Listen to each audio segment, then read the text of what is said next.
TNTV Tamil ஊடகம், தனித்துவமான தமிழ் ஊடகம். உலகெங்கிலும் வாழும் டிஎன்டிவி தமிழ் ஊடகம் பார்வையாளர்களுக்கு அன்பு வணக்கம். இசைஞானி இளையராஜா அவர்கள் ஒரு உலக சுற்றுலாவை, இசை சுற்றுலாவை தொடங்கி இருக்கிறார். அந்த வகையில் பிரான்ஸ் நாட்டினுடைய பாரிஸ் நகரிலும் ஆஸ்திரேலியாவின் சிட்னி நகரிலும் அவருடைய நிகழ்ச்சிகள் வரக்கூடிய ஜூலை 7ஆம் தேதியும் அதற்கடுத்து செப்டம்பர் 26ஆம் தேதியும் நடைபெறவிருக்கின்றன.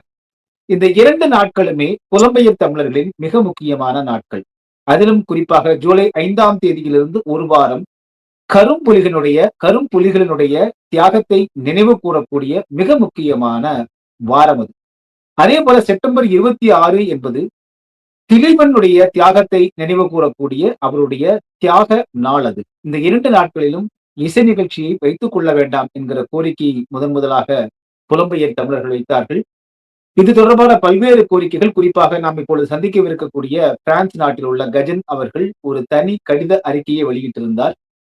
இப்படிப்பட்ட நிலையில் பிரான்ஸ் நாட்டினுடைய பாரிஸ் நகரில் அதனுடைய தேதி மாற்றப்படும் என்று நாம் விசாரித்த வரையில் கிடைத்த ஒரு ஆதரவு தரவின் அடிப்படையில் தமிழ் ஊடகம் செய்தியை வெளியிட்டிருந்தது. ஆனால் பாரிஸ் நகரில் அந்த தேதி மாற்றம் தொடர்பான எந்த விதமான அறிவிப்பும் இல்லாமல் தொடர்ந்து அந்த ஜூலை 4ஆம் தேதியை நோக்கியே இசை நிகழ்ச்சிக்கான ஏற்பாடுகள் நடைபெற்று வருகின்றன. இப்படிப்பட்ட நிலையில் பிரான்ஸ் நகரில், குறிப்பாக பாரிஸில் இதற்கு எதிர்ப்பு தெரிவித்து பல இடங்களில் தற்பொழுது இளையராஜா திரும்பி போ என்கிற முழக்கங்களோடு சுவரொட்டிகளும் அதே போல பதாகைகளும் வைக்கப்பட்டு வருகின்றன. அங்கு என்ன நடைபெறுகிறது? வரும் ஜூலை 4ஆம் தேதி இந்த இசை நிகழ்ச்சி தேதி மாற்றப்படாவிட்டால் இதை எப்படி புலம்பெயர் தமிழர்கள், பாரிஸ் தமிழர்கள் எதிர்கொள்ளப் போகிறார்கள் என்று அறிந்து கொள்வதற்காக கஜன் அவர்களை நாம் தற்பொழுது நேரலையில் சந்திக்கிறோம். வணக்கம். வணக்கம் டிஎன்டி தமிழ் ஊடக நேயர்கள் அனைவருக்கும் வணக்கம். நான் இப்போ அறிமுகத்திலே சொன்னதை போல தற்பொழுது தமிழ் ஊடகத்துக்கு கிடைத்த தரவு அது 12ஆம் தேதி நடத்தப்படும் என்று ஒரு பட்டியல் வெளிவந்தது. ஆனால் அதிகாரப்பூர்வமாக அது அறிவிக்கப்படவில்லை. ஒரு செய்தி வந்ததனால அதை நாம் வெளியிட்டோம், தேதியை மாற்றி இருக்கிறார் என்பதாக நாம் வெளியிட்டோம். ஆனால் நீங்கள் குறிப்பிட்டதை போல அங்க எந்த விதமான மாற்றங்களுக்கான அறிகுறியும் தென்படாமல் ஜூலை 4 நோக்கிய நிகழ்ச்சிகளுக்கான வேலைகள் நடைபெற்றுக் கொண்டிருக்கிறதா சொல்லியிருக்கீங்க. தற்பொழுது இதை எப்படி எதிர்கொள்ள போகிறீர்கள்? இல்ல, தமிழ்நாட்டுல பொறுத்தவரை தமிழ் ஊடகம் டிஎன்டி என்பது ஈழத்தமிழர்களுடைய செய்திகளை முன்கூட்டியே கொண்டு வந்து தெரியப்படுத்துற எங்களுக்கு ஒரு நம்பிக்கையான ஊடகம். அந்த அடிப்படையில இந்த நாள் மாற்றப்பட்டத செய்தியை, உங்களோட ஊடகத்திலிருந்து வந்த செய்தியை நாங்கள் புலம்பெயர் நாட்டுல நிறைய இடத்து பகிர்ந்துட்டோம். ஆனா பகிர்ந்த பின்பு அந்த மக்கள் அதை பார்த்து முடிய மாற்றம் வந்திருக்குன்னு எல்லாருக்கும் ஒரு மகிழ்ச்சியாக இருந்தவன். ஆனால் அந்த மாற்றம் உங்களோட ஊடகத்துல வந்ததே தவிர, ஆனால் இங்க இளையராஜா, அந்த இசைஞானி இளையராஜாவோட இசை சார்ந்து எந்த ஒரு மாற்றமும் இங்க இல்லை. அவர்கள் ஜூலை 4ஆம் தேதி செய்வதற்குரிய ஏற்பாடுகள் நடந்து கொண்டே இருக்குது. மறைமுகமான டிக்கெட் விற்பனைகள் நடந்து கொண்டிருக்குது. ஆனால் மக்கள் இல்லாதவன் அவர்கள் இளையராஜா ஐயா அவர்களை இந்த கலை நிகழ்ச்சியை நாளை மாத்த சொல்லி துண்டு பிரச்சாரங்கள் கடைகளுக்கு கொண்டே கொடுத்து, விளம்பரதாரர்களை விளம்பரம் கொடுக்க வேண்டாம் என்றும், ஏனைய யூடியூப் ஏனைய ஊடகங்களை இதை பெருசுரிக்க வேண்டாம், விளம்பரத்தை செய்ய வேண்டாம் என்றும் பல போராட்டங்கள் இங்க நடந்து கொண்டிருக்குது. ஆனா உண்மையில இசைஞானி ஐயா அவர்களுக்கு நாங்க விளக்கமான ஒரு அன்பான ஒரு மடல் ஒன்று எழுதியிருந்தோம். நீங்கள் இந்த நாளை பிற்போடுங்கள், நீங்கள் எங்களுக்கு தேவை, எங்களோட தமிழீழ சமூகம் உங்களுக்கு தேவை, நாங்கள் எல்லோரும் ஒரு ஒன்று சேர்ந்த சமூகம் என்று நாங்கள் அன்பான கோரிக்கையை வைத்திருந்தோம். இன்று வரையும் அவருடைய பக்கத்துல இருந்து, அவருடைய இசைஞானி இளையராஜா ஐயாவோட அந்த அணியில இருந்து எந்த ஒரு மாற்று கருத்தும் எங்களுக்கு தரப்படவில்லை. ஆனால் அந்த அண்டைக்கு அந்த 4ஆம் தேதி நடக்குமாக இருந்த அந்த இடத்திலேயே பெரும் கருப்பு கொடி போராட்டமான அந்த நிகழ்ச்சிக்கு எதிராக நாங்கள் செய்வதற்குரிய திட்டங்கள், நாங்கள் ஏனைய இங்க புலம்பெயர் நாட்டில் இருக்கிற அமைப்புகள், இளைஞர்கள் எல்லோரும் திட்டமிட்டு பிரான்ஸ் காவல்துறையிட்ட அனுமதிகள் பெற்று கொண்டு அது எதிராக நடப்பதற்கு இருக்குது. உண்மையில இசைஞானி ஐயாவுக்கு தெரியும், அவர் ஒரு வறுமையான குடும்பத்திலிருந்து படிப்படியாக வளர்ந்தவர். விடுதலை இயக்கத்துக்கும் இளையராஜா ஐயாட கலைப்பயணத்துக்கும் கிட்டத்தட்ட ஒரே வயசுதான் இருக்கும். அப்ப அவருக்கு கொண்டு விளங்கி இருக்கணும் இந்த மக்கள் ஈழத்தமிழர்கள் வந்து எவ்வளவு மக்கள் வந்து அந்த மண்ணில வந்து அகதியாக்கப்பட்டு இன்றைக்கு நாடு அகதியா இருக்கிறோம். 3 லட்சம் மக்கள் இன்று வரையும் வருஷக்கணக்குல வந்து அகதி முகாமில் தமிழ்நாட்டுல இருக்கிறோம். அதை விட இந்த சிங்கள குடியேற்றங்கள் பௌத்த விகாரங்கள் கட்டி அங்க சிங்கள அரசு வந்து ஆக்கிரமிப்பு செய்து கொண்டிருக்குது. அப்ப இது எல்லாத்தையும் பார்த்து கொண்ட இசைஞானி ஐயா அவர்கள் வந்து விடுதலைக்காக மாவீரருடைய நினைவு நாட்களை வந்து தவிர்த்து செல்லலாம். நிச்சயமாக அவர் தவிர்த்து செல்லலாம். அதாவது இசைஞானி ஐயாவை பொறுத்தவரை பணம் என்பது முக்கியம் இல்லை. பெரும் சொத்துக்களோட பெரும் பண முதலீட்டோட இருக்கிற ஐயா அவர். நிச்சயமாக இந்த தமிழ் மக்கள் இந்த விடிவுக்கான போராட்டத்துக்கு கை கொடுக்கணுமாக இருந்தால் அவர் நிச்சயமாக இனியாவது காலம் இருக்கு. இந்த காலத்தை கணக்கில் கொண்டு அவர் அந்த காலத்தை வந்து மாற்றி அமைக்கணும். இந்த பதிவூடாகவும் வந்து இசைஞானி ஐயாவிடவும் கங்கையமரன் ஐயாவுடாகவும் நாங்கள் அன்பான கோரிக்கையைத்தான் அவரோட கூட வந்த கலைஞர்கள்ட்டையும் அந்த கோரிக்கையை நாங்கள் முன்வைக்கின்றோம். இப்போ ஜூலை 4ஆம் தேதி இரவு தான் அங்க நடக்குது. ஆனால் கரும்புலிகள் நாள் என்பது ஜூலை 5ஆம் தேதியிலிருந்து தான் தொடங்குது. அதனால் என்ன ஒரு இடையூறு வந்துட போகுது அப்படின்னு ஒரு பொதுவான கேள்வி எழுப்பப்படுது. அதற்கு உங்களுடைய பதில் என்ன? அது நீங்க ஒரு விடயத்தை புரிந்து கொள்ள வேண்டும். விடுதலை போராட்டத்துல போகும்போது நானும் ஒரு போராளிதான். போகும்போது நாங்கள் அந்த போராட்டத்துல போய் ஸ்ரீலங்கா அட்ரஸ ராணுவத்தை அட்டிச்சு வென்று நாங்கள் களம் திரும்புவோம் என்றுதான் நாங்கள் போவோம். மாவீரர் ஆகிறதோ இல்லையோன்ற அந்த கள முன்னேறதான் தெரியும். ஆனால் கரும்புலிகள் என்பது வந்து ஒரு தனிப்பட்ட அணி.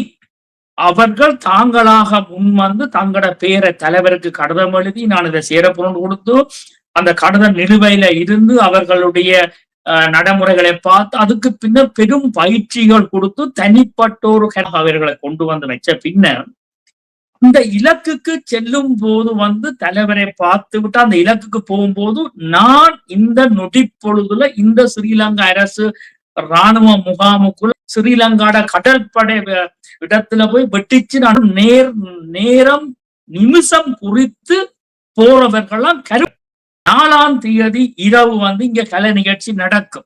நீங்க நல்ல கேள்வி கேட்டீங்க. 4ஆம் தேதி இரவு இங்க கலை நிகழ்ச்சி நடக்கும். அந்த 4ஆம் தேதி இந்த களியாட்டங்கள் ஆடி உங்களுக்கு தெரியும். வெளிநாட்டை பொறுத்தளவுல மதுபானங்கள் சகலத்துக்குமே வந்து தடை கிடையாது. குடித்து விட்டு ஆடி அது ஒரு பக்கம் அவருடைய இசையா இருக்கலாம். கலைஞர்கள் குடித்து வெறுத்து ஆடி அந்த 4ஆம் தேதி இரவு அவர்களுடைய கலை நிகழ்ச்சி நடைபெறும் போது இலங்கை நேரம் இந்தியா நேரம் அதிகாலை 5ஆம் தேதி ஆகிவிடும் முடிந்து வரும்போது. அப்ப நாங்கள் அதைத்தான் கேட்கின்றோம் என்னவென்றால் இந்த கரும்புலிகளுடைய நாட்களை வந்து தவிர்த்து கொள்ளுங்க. 4ஆம் தேதி என்பது விடிந்தால் 5. அப்ப இந்த கரும்புலி இந்த அவர்களோட தியாகத்துக்கு ஒரு மரியாதை கொடுத்து அன்றைக்கு வந்து அந்த கலை நிகழ்ச்சிகளை நிறுத்தி அவர்களுக்காக அந்த எங்கட மண்ணுக்காக எங்கட உரிமைக்காக தங்கட தாய் அப்பா அம்மா குடும்பங்கள் சொந்தங்களை விட்டு தானாகவே போய் அந்த வெட்டி மருந்த கட்டி கொண்டு தானே அந்த வட்டினை அமர்த்தி தானே வெடிச்சு காவியமான அந்த நேரங்களை வந்து அந்த நாட்களை வந்து நீங்க நிறுத்தி அவர்களுக்கு ஒரு அஞ்சலியாக ஒரு மரியாதையாக மீண்டும் நாங்கள் அவர்களுடைய இலட்சிய பயணத்தோட போகணும் என்பதை வலியுறுத்தி அந்த 4ஆம் தேதி 5ஆம் தேதி நீங்க செய்ய வேண்டாம் என்று கோரிக்கை முன்வைக்கின்றோம். ஒரு உதாரணத்துக்கு நான் ஒரு செய்தி ஒன்றை சொல்லுகின்றேன். திருவோணமலை துறைமுகம் என்பது தமிழீழத்தின் தலைநகரம் திருவோணமலை. திருவோணமலையில தான் ஸ்ரீலங்கா அரசின் கடற்படை தளம் இருந்தது. எத்தனையோ மைல் கணக்கில கரும்புலிகள் நீந்தி அதாவது நீரோடைக்குள்ளால போய் தண்ணீர் கீழால போய் அந்த முள்ளுக்கம்பி வேதியெல்லாம் தாண்டி இராணுவத்தின் பாரிய கப்பல்ல போய் கப்பல்ல வந்து பூட்ட முடியாது. அலை அடிச்சு கொண்டிருக்கும் கப்பல் நிற்கும் பூட்டி பிட் பண்ண முடியாது. அப்படியே ஒரே நேரத்துக்கு திட்டமிட்டு 3 கரும்புலி வீரர்கள் போறார்கள்.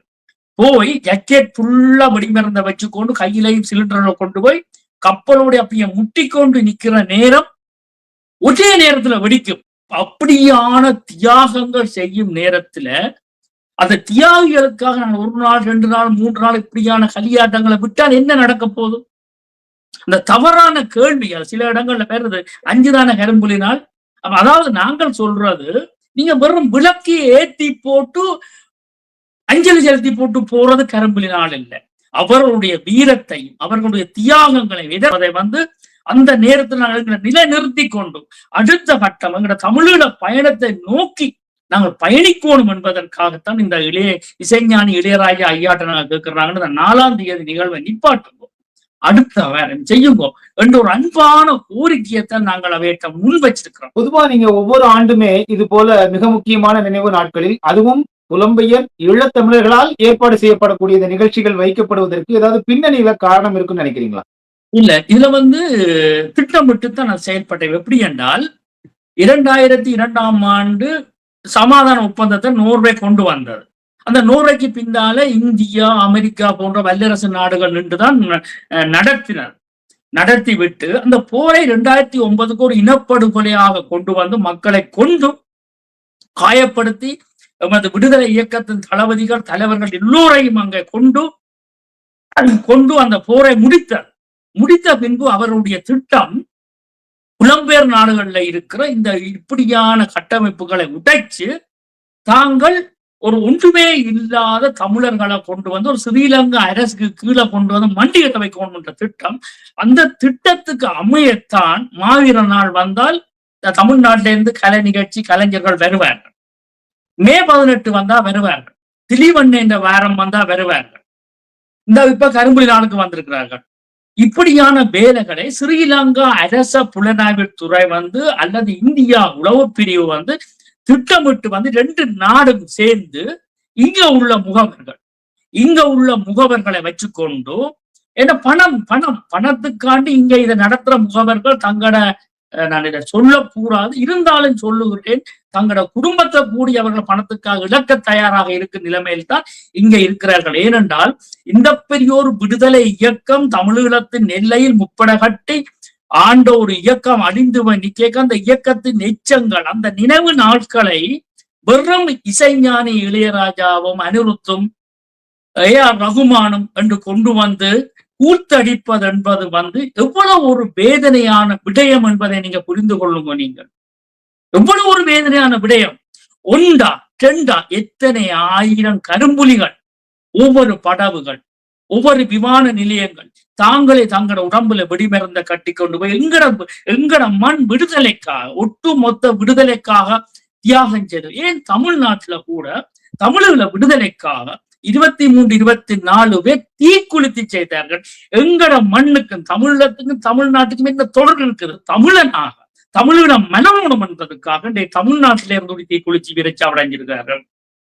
அந்த தமிழ்நாட்டுல தீக்குளிச்சு விரைச்சாவடைந்தவர்கள்லாம் இளையராஜா ஐயா என்ன பதில் சொல்ல போகின்றார்?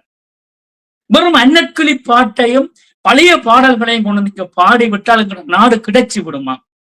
ஒரு வேதனையான வேலைகளை இளையராஜா ஐயா அவர்கள் செய்கிறார். அவருக்கு மரியாதையோடு, அவருக்குரிய சகல மரியாதையோடு அவருக்குரிய நாங்கள் மனுக்களை கையளித்திருந்தோம். உண்மையில இளையராஜா ஐயா தமிழனுக்குரிய ஒரு இசைக்குரிய குறியீடு, ஒரு அடையாளமாக இருந்திருந்தால் இன்றைக்கு இந்த 4ஆம் தேதி இந்த நிகழ்வை அவர் உடனே நிறுத்தி இருப்பார். அவர் நிறுத்தாத பட்சத்துல இளையராஜா ஐயாட 50வது கலை பயணம் ஒரு கடி நாளாக பரிசுல ஒரு அடையாளப்படும். இது ஒரு எப்படி 2009 கருணாநிதி அவர்களுக்கு ஒரு துரோகம் என்றதை இந்த உலக தமிழர்களுக்கு கோடு போட்டு காட்டினார்களோ, அதுபோல் இசைஞானி அவர்களுக்கும் இந்த 50வது கலை உலகம் என்பது இந்த பயணம் பரிசிலே ஒரு கடி நாளாகத்தான் அமையும். இது மாற்ற தவறினால் அமையும். ஆனால் இசைஞானியுடைய ரசிகர்கள், தமிழ்நாட்டு மக்கள், நீங்கள் எங்கள கோவப்படக்கூடாது. ஏனென்றால் நாங்கள் தமிழீழ விடுதலைக்காகத்தான் போராடுறோம். இன்றைக்கு இந்த இசைஞானி ஐயா அவர்கள் இந்தியாவோட ஒரு முக்கியமான பதவியில உள்ள ஆள். இந்தியா மத்திய அரசு, பிஜேபி அரசு ஒரு பதவியில இருப்பவர். இன்றைக்கு எங்களுக்கு ஒரு சந்தேகம் இருக்குது. இதுல பிஜேபி அரசு, மோடி அரசு எங்கட விடுதலை போராட்டத்துல கை நினைக்குதா என்ற கேள்வி எங்களுக்கு மன்மோகன் சிங்கோ, சோனியா காந்தியோ போன்றது போல, காங்கிரஸ் போல இன்றைக்கு மோடி அரசும் கை நினைக்குதோன்ற கேள்வி இன்றைக்கு அதாவது இந்த நிகழ்ச்சியை 4ஆம் தேதி இசைஞானி செய்வாராக இருந்தால் இதுல மோடியிட அரசும் கை நினைக்குதுன்றது உறுதிப்படுத்தப்படும். இது உங்களுடைய இந்த மிக ஒரு உணர்ச்சி பூர்வமான இந்த பின்னணியை நீங்க சொல்லும் போதுதான் ஒரு தேசிய இனத்தினுடைய ஒரு தேசிய நிகழ்வு, ஒரு விடுதலை போராட்டத்திற்கான நிகழ்வு மிக முக்கியமான நிகழ்வு, நினைவு நாள். அந்த நாளில் இது போன்ற கலை அதே போல நிகழ்ச்சிகளை எல்லாம் நடத்தி மக்களின் அந்த விடுதலை உணர்வை மறத்து போகச் செய்வதற்கான முயற்சியாகத்தான் இருப்பதாக தொடர்ந்து புலம்பெயர் தமிழர்கள் கூறி வருகிறார்கள். அதையெல்லாம் தாண்டி மீண்டும் மீண்டும் இதற்கு துணை போகக்கூடிய, முதலில் நீங்கள் குறிப்பிட்டதை போல புலம்பெயர் தமிழர்களே தங்களை உணர வேண்டும். அவர்கள் உணராவிட்டாலும் கூட இசைஞானிகள் போன்றவர்கள் அதை எடுத்துச் சொல்ல வேண்டும் என்பதுதான் இதிலிருந்து கற்றுக்கொள்ளக்கூடிய ஒரு பாடமாக இருக்குன்னு நான் நினைக்கிறேன். இல்ல, இதுல இசைஞானி ஐயா தான் கவனத்துக்கு எடுக்க வேண்டும். ஏனென்றால் உண்மையிலே அவர் ஒரு பணத்தை கொடுத்து பெரிய பண நஷ்டமானால பெரும் கோடி பணத்துக்குள்ள வாழ்றவர். அப்ப இது 50வது ஒரு இசை உலகம் என்பேக்குள்ள இது கரி நாளாக மாறக்கூடாது என்பதை அவர் தான் புரிந்து கொள்ள வேண்டும். அல்லது அவர் இருக்கும் அந்த மத்திய அரசு, பிஜேபி அரசு, மோடி அரசுக்கு கலங்கம் வராம இருக்கணும் என்றால் அவர் தான் இந்த காலத்தை மாத்தணும் என்பதை இந்த இடத்துல சொல்லிக்கொண்டு, மற்ற நீங்கள் இன்னும் ஒன்று தெளிவாக சொல்லுகின்றோம். 4ஆம் தேதி தான கரும்புலி நாள், 5ஆம் தேதி என்ற நீங்க முதலும் கேட்டிருக்க. தெளிவாக நாங்கள் சொல்லுகின்றோம், 4ஆம் தேதி இரவு இங்க நடவடும், அந்த கலியாட்டம் நடக்கும். ரசிகர்கள் இசை மலையில நனைந்து கொண்டிருப்பார்கள். விடிந்தால் அவர்கள் வீடு செல்லும் போது கரும்புலி நாள், அந்த கரும்புலி நாள் திட்டமிட்டு தமிழருடைய இலட்சிய பயணம் திட்டமிட்டு அழிக்கப்படுறதற்கு காரணமாக போகின்றார் இசைஞானி என்பதைத்தான் இந்த இடத்துல நான் உங்களுக்கு சொல்லுகின்றேன். உங்களுடைய நேரத்திற்கும் அதே போல இந்த உணர்வு மிக்க ஒரு பதிவு செய்ததற்கும் மிக்க நன்றி. கோயம்புத்தூர் மாநகரில் 16 வகை தரமான எண்ணெய் வகைகள் கண்முன்னே அரைத்து சூரிய ஒளியில் வைக்கப்பட்டு முறையாக விற்கப்படுகின்றன. நேரிலும் அஞ்சல் வழியாகவும் வாங்கிக் கொள்ளலாம்.